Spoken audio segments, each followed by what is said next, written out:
Sorry, y'all. Didn't mean to scare you. What's up? I hate jump scares. I do really apologize, but they're just hard to resist, you know. I'm fine. Don't worry. I am not dead, but the right people think that I am. I have a lot to tell everybody, a lot of updates on this situation. But first, wow, it is very foggy this morning. It's pretty crazy. I mean, you can barely even see 30 feet in front of you. So if you're out there driving, be careful. Santa's gonna need Rudolph for his. So the other day, I will admit, sometimes as an artist, you deal with a lot of emotional turmoil. And some days, that's all part of the process. You have to sort of be able to be in touch with all of your emotions, whether they're positive or negative or whatever they are. So the other day I was feeling a little down, and whenever I'm feeling down, something that makes me feel better is going for a drive. I love to, go around driving.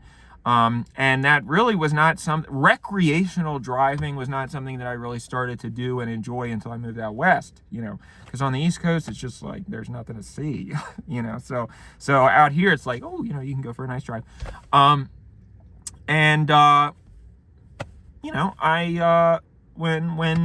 Whenever I drive, I sometimes like to have a refreshing beverage, not anything in particular, just sometimes, orange soda or lemonade or something of that nature. Dr. Pepper, that's a good one. And the way these days, it's kind of crazy. Somebody really needs to make a documentary about this or something, because these days, the way that they print the labels on beverages, it's like real teeny tiny. If there's anything in it, that you need to know about, it's very, very, very teeny tiny, and the labels look exactly like any other beverage. So you can have 7 or 8 of them before you even realize that there's anything going on. And I always just go in the store and I just grab the first thing that I see, because I'm always doing stuff and checking my phone, and I got a lot going on. So, by the time that I sort of realized that I had made a mistake, and I don't want to be too specific here because I don't want to get into issues with YouTube, but by the time I realized I had made a mistake, it was pitch black, outside. I was in the middle of the desert again. I don't know how that keeps happening to me. I guess it's calling to me, an ostrich, because I always want to put my head in there in the sand, What sound does an ostrich make?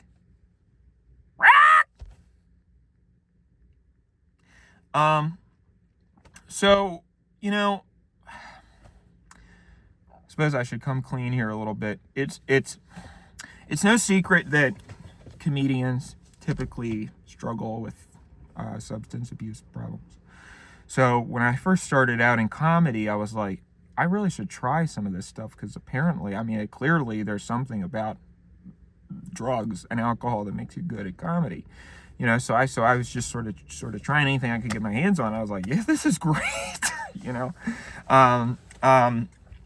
So yes, I would not. It's not the first time that I've found myself in this situation, but also I don't really think that it was 100% my fault. Regardless, I realized that I was in the middle of the desert. I had no idea where I was. And at the same time, I didn't give a fuck, because I was feeling good, and I was like, finally, some peace and quiet. So when I was in therapy, something that my therapist sort of got me on was making voice notes that are sort of like diaries. So you could press a record on a voice note, just not sending it to anybody, just making a voice memo, I guess is the proper term. Just recording it for yourself, And so you can turn that on and you can just yap, yap, yap, yap, yap, yap, yap, yap. And by the time you're done, you can listen to it back and you can be like, oh, this actually is not a big deal. I don't care about all these problems. This when you hear it coming out of your mouth, or as if it's somebody else, podcast or a phone call or something, it sounds, it puts it in perspective, So I pulled over onto the side of the road, and I started sort of doing one of my little voice diaries, and I was explaining how, I had just had 12 drinks, not specifically that there was anything in the drinks, but I was just talking about how, I was feeling down, and I don't know, I'd been driving, and sort of explained a lot of my thoughts on driving while I'm sorry, I hate to beat around the bush like this, but you never know, right? So I'd talked for a long time. I talked for about 15, 20 minutes, and I was explaining everything with Big Red, and I was explaining everything about, all the things that were going on in my life. And then I looked down at my phone and I realized I was on the phone with 911, which I don't understand how that happened. I mean, I guess I didn't have service, but I guess they have a special emergency bullshit thing, I don't know.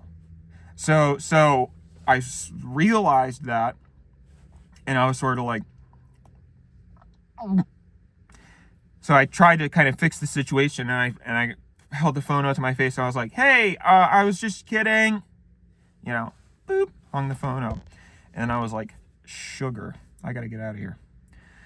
So I started driving, but unfortunately I was on the only road for about 80 miles in either direction, so sure enough, eventually I saw the wee, and I was like, ah, crap, because I had all the cans, and all the, and I was like, and I knew that I really I had been caught with my pants down, so to speak, so I was like thinking that I could talk myself out of the situation. It's very interesting when you're that deep in a state of mind, you when you try to remember it afterwards, it's like you only really see little brief glimpses of snapshots of things, So a lot of this part, all I remember is seeing the flashing lights while I was pressed against the cruiser like this, and I was like, I'm getting arrested, aren't I? And then I went back into loopy land, I didn't really start to get my sentience back until I was sitting in the station somewhere in fucking Mojave. I don't know where the hell I was. And I was sort of sitting there, and I was like, well, I had a good run, but I guess this is it, Two officers walk in, and they sit down, and they say, so, we just listened to your memoir, sort of a little joke, and I can say like, oh, these guys have a sense of humor, so that's good. So I think I can sort of schmooze them, So I was like, yeah, I'm a comedian, I'm a performance artist, so a lot of times I just make stuff up. So a lot of that was made up. And they said, okay, well, your breathalyzer came back, and it was you were at about 3.07. So I was like, oh, so I was all right? Because it's 3.08. And they said, no, it's 0.08. You should be dead right now. We are actually pretty amazed that you are somehow survived that. And then actually the medical doctor came in from the police station and was like, can we, we would love to do a paper on you because you have some kind of superhuman ability to drink. And I was like, well, practice. Practice makes perfect, right? And they got a kick out of that. so I was like, well, you caught me. I was drinking and driving. Sorry, Eddie, out of bleep there. That's sort of my little joke whenever I get pulled over or whenever I encounter the cops. They will knock on the door. The first thing I'll do is I'll put my hands up. I'll be like, you caught me. I did it. Whatever it is. I don't know. That's just being silly. So they were saying, well, it looks like you're going to be going to prison for a very long time. And I said, are you sure about that? And they said, yeah, because this is not your first encounter with us, and it's not looking good for you. So I was like, well, can I vlog in there? Because that would probably get some decent views, And they said, well, there is something actually that you might be able to help us with. I was like, oh, really? What's that? And they said, well, we were listening to your memoir, again, sort of with a wry smile, they said that. And they said, we were listening to you discussing, do you know this man? And they showed me a photo of Big Red. And I said, oh my God. It was very triggering for me because I was like, that man has been causing me anxiety 24/7 my entire life. Well, this week. I mean, my entire life this week. Past 2 weeks, I guess it is. And they said, do you know this man? And they slid over a photo of Monsieur Lafou. And I want to apologize also for... I went on sort of a non sequitur in one of the videos, which I try not to do as often as possible. I like to stay on topic, but I sort of was talking about France and the French, I found that to be offensive, but I realized that Eddie had fucking thrown it up as he did a cap cut edit and threw it up as a short form, which I don't, I just feel like that's a different type of, he's trying to push me into this mainstream thing. So if you see stuff that's like, oh, wow, great, Dan, this will be great for when you do the Radia Comedy Festival in Saudi Arabia, which was a controversy because there was human rights issues, and comedians did it anyway for a lot of money, and it was a whole thing. So that was that. So my point is, I'm sorry. If I do anything you don't like, it is someone else's fault, not mine. And if I do anything you do like, that's probably because it's one of the things I did. So I was like, yeah, I know both of these guys, unfortunately. And they said, okay. Because Big Red, Reginald Johnson, Redmayne, I forget exactly what his full name is. It's like Redmayne Johnson Reginald or something. Has been on our radar for a long time. We've been working on kind of putting a case together so that we can nail this guy. And I said, what's his deal? Because I went to the library to try to get some information about him, and they were very unhelpful. And they said, oh, was it the LA library? And I was like, yeah. And they were like, okay, we've had plenty of problems over there. So I was like, you're telling me somebody should arrest that librarian for being a fucking bitch. Sorry. Wow, I'm sorry. That was a terrible thing to say. I apologize. Eddie.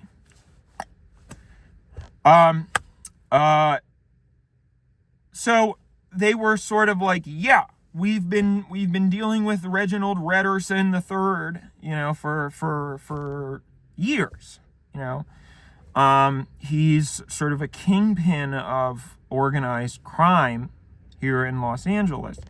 And we've also been working with the French authorities, the La Police, to to try to get, try to put a case together on Monsieur as well. So I said, okay, I mean, what do you need from me? And they said, well, here's the thing. We've been watching your content in the break room. We're big fans, by the way. I was like, oh, thanks, And this was when the other officer spoke up, and he was like, yeah, you do scream a lot.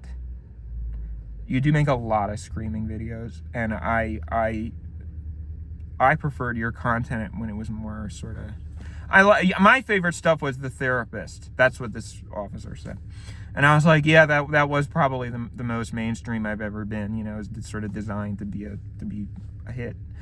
And he said, yeah, the screaming stuff is just not my thing. And I was like, well, the way that I look at the screaming videos is it's sort of like, if you were to boil down, distill short form content, to its base, concentrate, if you were to sort of simmer it until it caramelized, what would you end up with?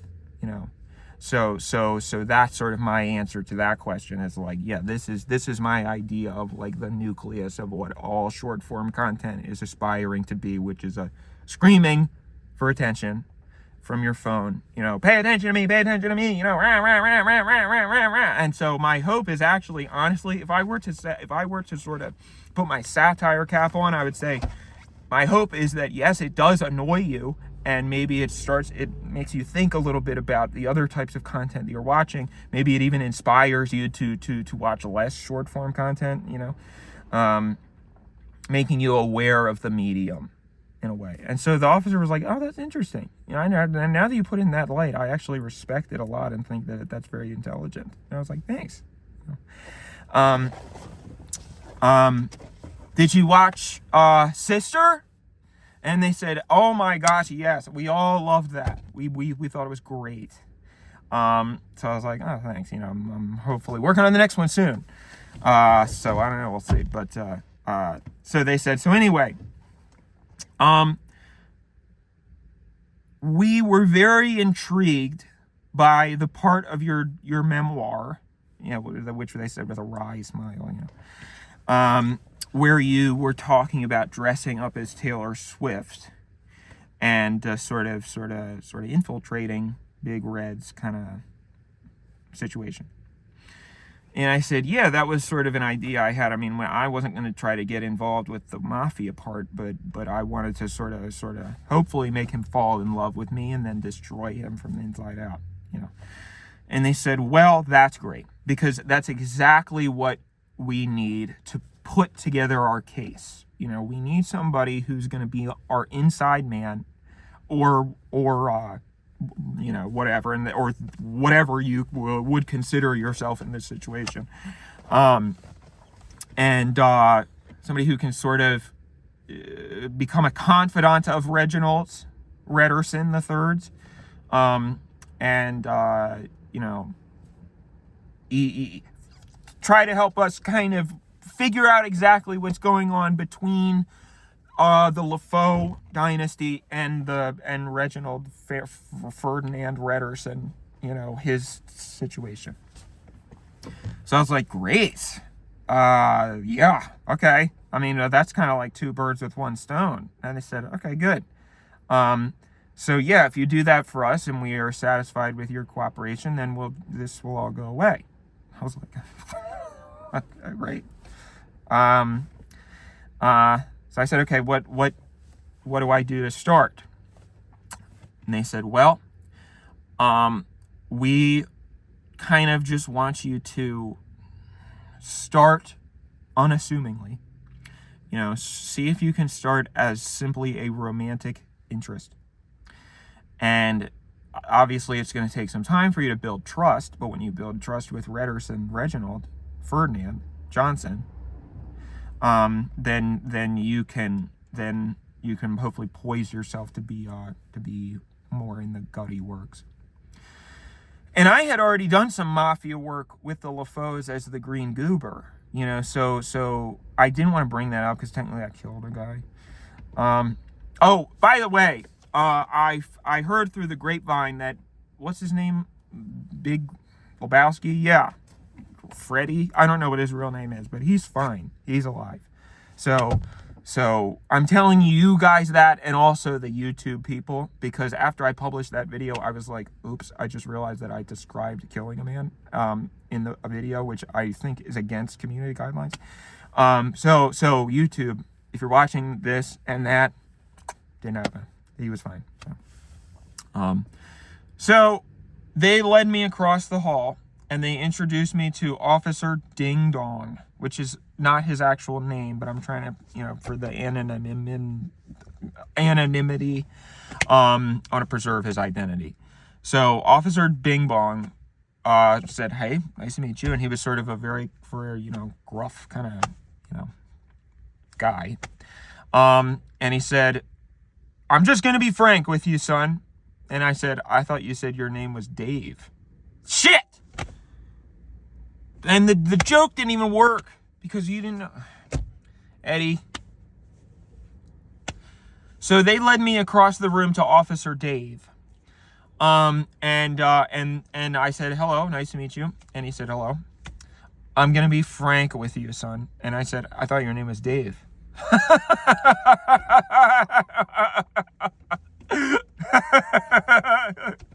Oh my gosh. And he said, very funny. I'm gonna be frank with you, son. And I was like, but your name's Dave? And he said, I don't like you. I was like, oh, damn, okay. He said, yeah, I don't like anything that you do. I think you're fruity. I think that you're not funny. I think that you're a hack comedian and a hack filmmaker. I think that you're a bargain basement version of many other funnier comedians. So I said, oh, okay, well, Frank, tell me how you really feel, And he said, but that's exactly why I think that you can work perfectly for this assignment. So I said, okay. And he said, the first thing that we need to do so that we don't arouse suspicion is that we need Big Red and the LaFoe dynasty to think that you are dead. So I said, why? And they said, well, we don't want to arouse any suspicion, like I just said 30 seconds ago. So I was like, oh, okay, that makes sense. So I said, how do you want to do that? And he said, well, you're personal friends with Pierre, are you not? You're very close with the LaFoe family. And I said, yeah, but I don't really care about them that much. So, I mean, if I have to kill all of them, it'll be okay. And they said, well, no, I mean, I just was asking because if you need to keep every single thing about this a secret from everyone in your life. Nobody at all can know that you're working with us. Nobody can know that you're actually alive because you're going undercover. And this has to be completely rock solid. And I said, whoa, buy me dinner first, And he said, that's a great example of something that's not funny that you think is funny that nobody else on earth does, except for a handful of 10 or 20,000 weirdos. Okay. What about Sunloaf? You didn't like Sunloaf? Everybody loves Sunloaf. Now, nobody liked Sunloaf at the time. When I was doing Sunloaf at the time, everybody said he fell off and he sucks. This is bullshit crap. Now all of a sudden everybody's like, Sunloaf was your best work. Shut up. Clearly you don't fucking know anything.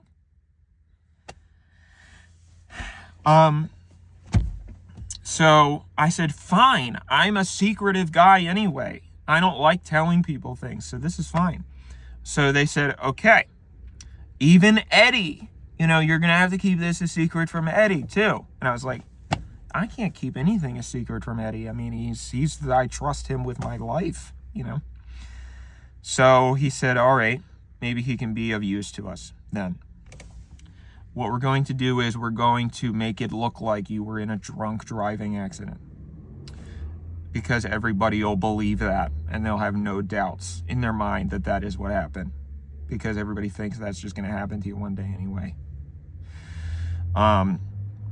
So I said, okay, so what do I have to do? He said, we think it would make sense if you were,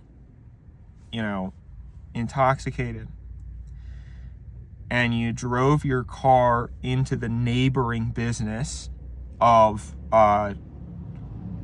Binky's. What's the bar's name? Oh yeah, Emergency Vet Bar and Grill. So that there will be no doubt in anyone's mind that you're dead. So I said, okay.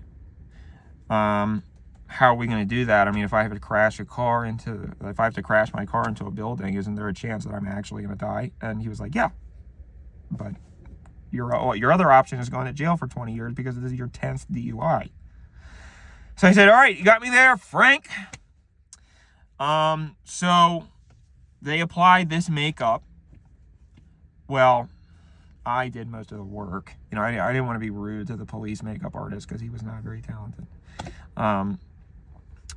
But, I don't know. I mean, I like to give people a break when they're first starting out in this town, So they made me look corpse-like. And they said, okay, now you just need to sit in your car and you need to drink 20 beers. So I was like, got it. Say no more. So I sat out in the car one night and I had Officer Frank on the radio. And he was like, they gave me a code name for this operation too. So they said Dandler Swift. So Frank came on the radio and was like, Dandler, how is it going? And I was like,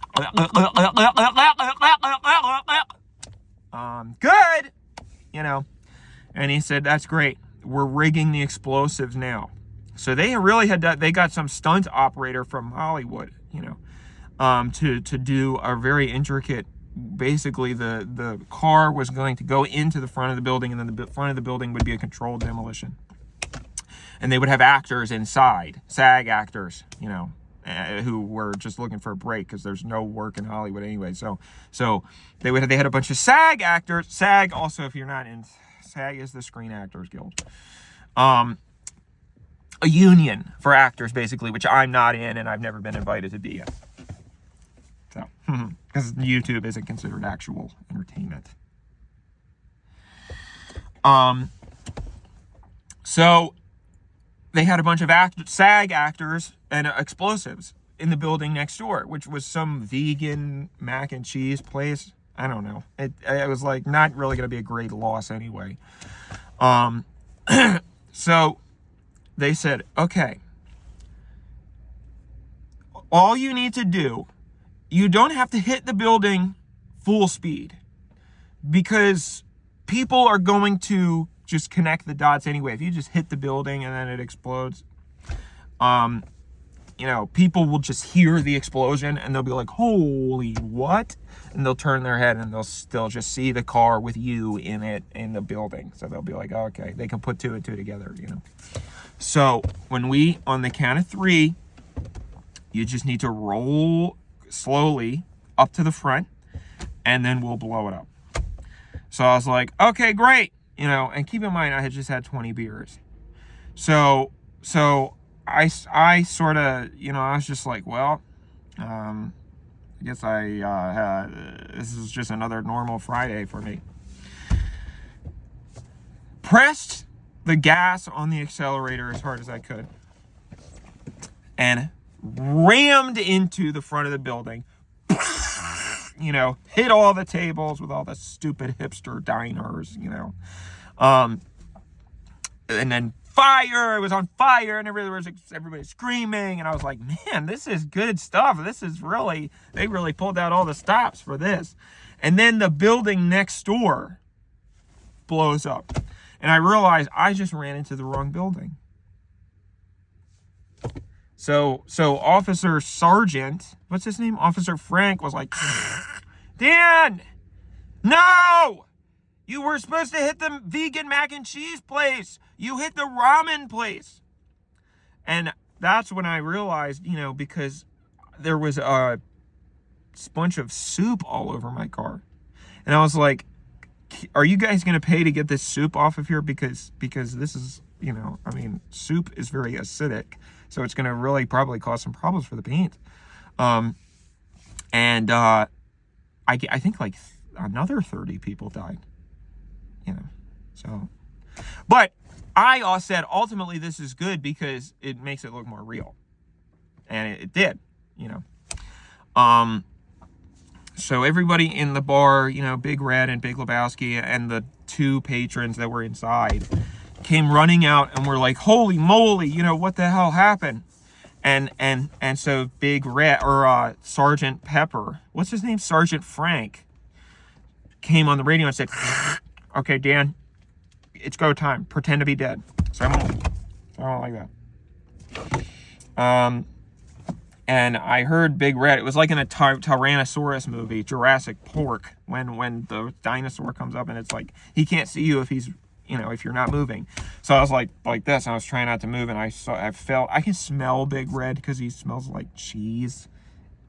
So I was just like, and he was like, whoa, you know, and he called Big Lebowski over and he said, check this out. And they were both standing there, and Big Lebowski was like, is that who I think it is? And Big Red was like, yeah. And they said, well, I guess that's problem solved for us. That's quite convenient, you know. And Big Lebowski was like, well, man, I just think that's proof that we're on the right track and we're doing the right thing. You know, clearly. This was something from above, a gift from above, you know. So then they started sort of trying to help lift all the debris off of the people. And, you know, so a bunch of people had broken legs. And, you know, it's just like, God, what a mess. But it's not my problem, you know. So I was laying there, and it actually ended up helping because there was a lot of like children who were trapped under debris. So I was like, nobody's gonna be paying attention to me. I can just slink right out of here, you know. So I just opened the door and walked out and left, you know. Bing bang boom. Phase 1 complete.